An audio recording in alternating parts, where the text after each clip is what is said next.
karena dengan perkenalan kita semua dapat berkumpul di ruangan ini dalam keadaan sehat walafiat. Salawat dan salam kita aturkan juga pada junjungan kita Nabi besar Muhammad SAW. Yang saya hormati Kasih Satgas Pak Acon, yang saya hormati rekan-rekan panitia serta Bapak Ibu peserta didik yang saya cintai dan saya harapkan. Pertama-tama permohonan maaf karena tadi pagi juga kita tidak yang sedianya Pak Kadis atau saya membuka kegiatan, tapi karena beliau dengan kami juga ada kegiatan yang tidak bisa ditinggalkan sehingga menugaskan kepada Kasih Satgas untuk membuka kegiatan ini. Ternyata Pak Kasih juga tidak bisa. Ya, tadi tidak bisa. Bapak Ibu kepala sekolah, Bapak Ibu operator paham cara atau mekanisme pengajuan sarana prasarana melalui Dapodik. Karena perlu kita sampaikan Bapak Ibu, kalau anggaran itu ada beberapa sumber, ada dari APBD kita, APBD provinsi, dan dari APBN dari kementerian. Nah, kalau kita hanya menggunakan satu sumber anggaran dari APBD kita saja, itu kita masih kurang. Makanya sehingga kita harus bisa mengajukan ke sumber lain, ke provinsi dan ke kementerian. Nah, kaitan dengan ini, kita juga anggaran yang lebih besar itu ada di kementerian.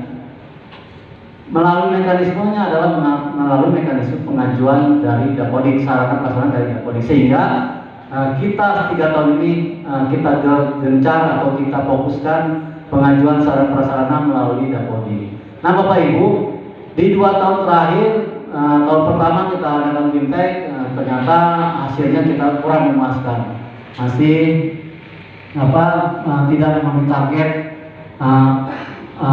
bantuan dari kementerian. Target kami sebenarnya di tahun 2023 ini ajuan dari 2022 untuk 2023 targetnya di 30M sebenarnya, tetapi kita tidak terpenuhi karena ajuan kita atau ajuan sekolah masih terdapat yang kesalahan, dalam artian tidak sinkron antara data sarana prasarana dari Dapodik atau data SP Datadik dengan form PUPR yang diupload, sehingga tidak sinkron, dan itu menyebabkan kementerian tidak dapat mengakses usulan kita, sehingga akhirnya pada tahun 2023 ini kita tidak mendapatkan target maksimal.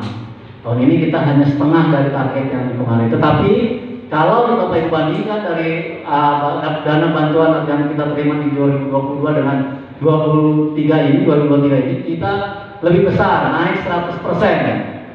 Kalau di 22 kita 7,5, sekarang kita di 15, di angka 15 itu untuk negeri dan swasta. Nah, tahun 2024 ini kemarin kita di 31 Maret Pak ya, kita sudah sama-sama input, Bapak Ibu juga didampingi dari kementerian. Mudah-mudahan kalau didampingi satu persatu kemarin itu ajuan kita benar semua atau minimal mendekati benar, minimal mendekati mengurangi kesalahan, meminimalisir kesalahan minimal.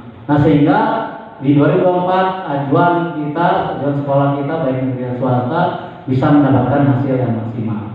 Kita berdoa saja mudah-mudahan yang kemarin 31 Maret kita ajukan hasilnya bisa maksimal di 2024. Keputusan nanti Bapak Ibu di Oktober, karena biasanya RK itu di bulan Oktober, hasil dari upload kita di 31 Maret kemarin diumumkannya di Oktober. Kemudian Bapak Ibu, kami Dinas Pendidikan selalu mendukung secara penuh. Kami tidak melihat sekolah negeri, tapi kita sekolah swasta juga kita fasilitasi, terutama ajuan untuk ke Kementerian Pendidikan. Jadi kami tidak pilih-pilih sekolah negeri saja, tidak. Sekolah swasta pun kita fasilitasi. Contoh juga di tahun ini yang dapat kita berbanding Pak, 55%, 50-50. Negeri juga 5%, yang swasta juga mendapatkan sama sekitar 50%, sehingga tidak ada perbedaan, kuotanya sama. Mudah-mudahan di 2024 juga seperti itu. Negeri bisa dapat 10, ya swasta 10, atau bahkan kalau bisa swasta bisa lebih bagus, bisa tetap mendapatkan lulus sekolah di 2024 tadi, 2024 nanti. Sehingga Bapak Ibu sekolah swasta khususnya tidak terlalu mengandalkan dari yayasan maupun dari dinas, karena tadi dinas terbatas anggarannya. Bapak Ibu bisa fokus mengajukan ke anggaran dari kementerian. Kemudian selanjutnya Bapak Ibu, di tahun ini Dinas Pendidikan tetap berkomitmen akan meningkatkan sarana prasarana dari dari sekolah yang ada di lingkungan Dinas Pendidikan Kalimantan Barat, baik jenjang jenjang SMP negeri maupun SMP swasta. Bapak Ibu, memang walaupun keterbatasan anggaran di dinas kita, tetapi kami tetap fokus. Di tahun ini mungkin nanti ada beberapa sekolah negeri dan juga ada beberapa sekolah swasta juga yang mendapatkan bantuan. Kita tidak bisa fasilitasi semua, tetapi perlu kita sampaikan bahwa kita komit, Bapak Ibu, Dinas Pendidikan Kalimantan Barat komit terhadap terhadap peningkatan kualitas sarana prasarana di sekolah, sehingga kita juga memberikan bantuan ke negeri dan ke swasta. Saya tidak sebutkan sekolah mana yang dapat, nanti saja mungkin Bapak Ibu juga tahu nanti yang dapat di swasta siapa, yang di negeri siapa.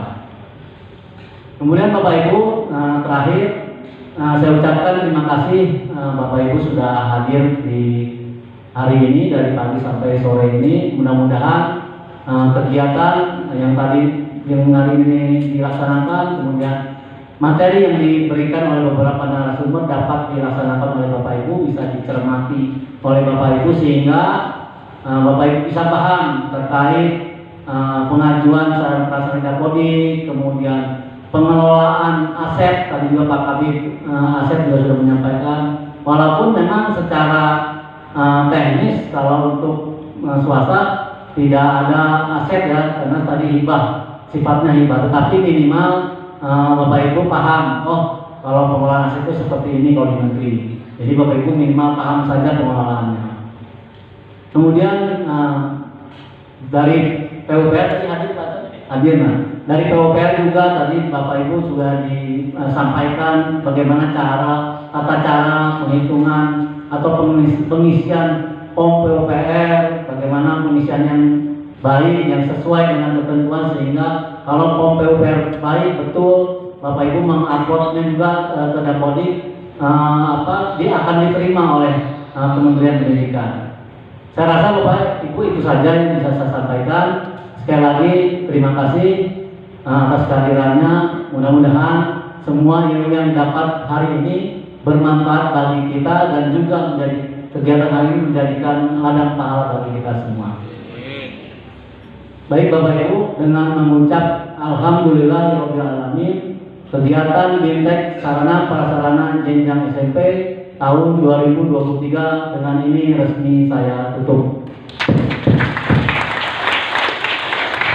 Billahi taufiq wal hidayah. Wassalamualaikum warahmatullahi wabarakatuh.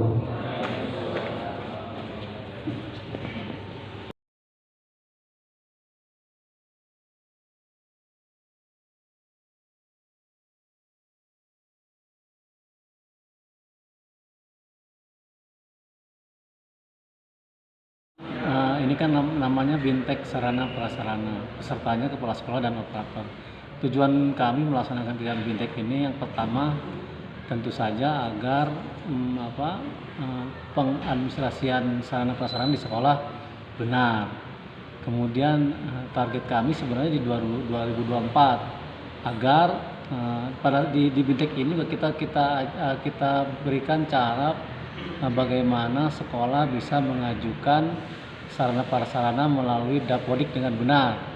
Tujuannya agar di tahun 2024 sekolah mendapatkan bantuan dari dana alokasi khusus dari Kementerian APBN. Nah, makanya kita laksanakan BIMTEK ini agar si sekolah paham cara membuat pengajuan melalui Dapodik. Pertama itu, kedua agar sekolah paham bagaimana cara penginputan Dapodik terkait sarana prasarana dengan benar.